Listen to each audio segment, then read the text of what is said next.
Hi all. എല്ലാവരും കിച്ചണിൽ നേരിടുന്ന ഒരു പ്രശ്നമാണ് രാവിലെ എന്തുണ്ടാക്കും, ഉച്ചയ്ക്ക് എന്തുണ്ടാക്കും, വൈകുന്നേരം എന്തുണ്ടാക്കും എന്നുള്ളത്. ഇന്ന് ഞാനും അതേ പ്രശ്നത്തിലാണ്.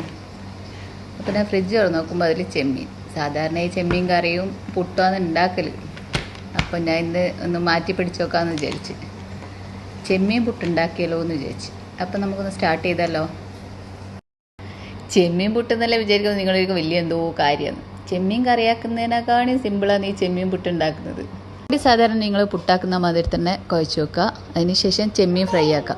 ചെമ്മീൻ ഫ്രൈ ആക്കുമ്പോൾ നിങ്ങൾക്ക് ഇഷ്ടമുള്ള ഓയിൽ എടുക്കുക. വെളിച്ചെണ്ണ ആയിരിക്കും കൂടുതൽ ടേസ്റ്റ് ഉണ്ടാവുക. അങ്ങനെ ചെമ്മീൻ ഫ്രൈ ആക്കിയതിന് ശേഷം ആ ഫ്രൈ ആക്കിയ ഓയിലിൽ തന്നെ ഉള്ളി പച്ചമുളകെല്ലാം മിക്സ് ആക്കിയിട്ട് വറുത്തെടുക്കുക. അതിൽ വേണ്ട കുറച്ച് മസാലാസ് എല്ലാം മിക്സ് ആക്കുക. അതിനുശേഷം ഈ ഫ്രൈ ചെയ്ത് വെച്ച് ചെമ്മീൻ അതിലേക്ക് ആഡ് ചെയ്യുക. പിന്നെ സാധാരണ നിങ്ങൾ പുട്ടാക്കുന്ന മാതിരി തന്നെ തേങ്ങക്ക് പകരം ഈ ചെമ്മീൻ മസാല ഇടുക. തേങ്ങ വേണമെങ്കിൽ ഇടുക, ഓപ്ഷണലാണ്, അത് നിങ്ങളുടെ ടേസ്റ്റ് പോലെ. അപ്പോൾ വീണ്ടും കാണാം. Same time same stove.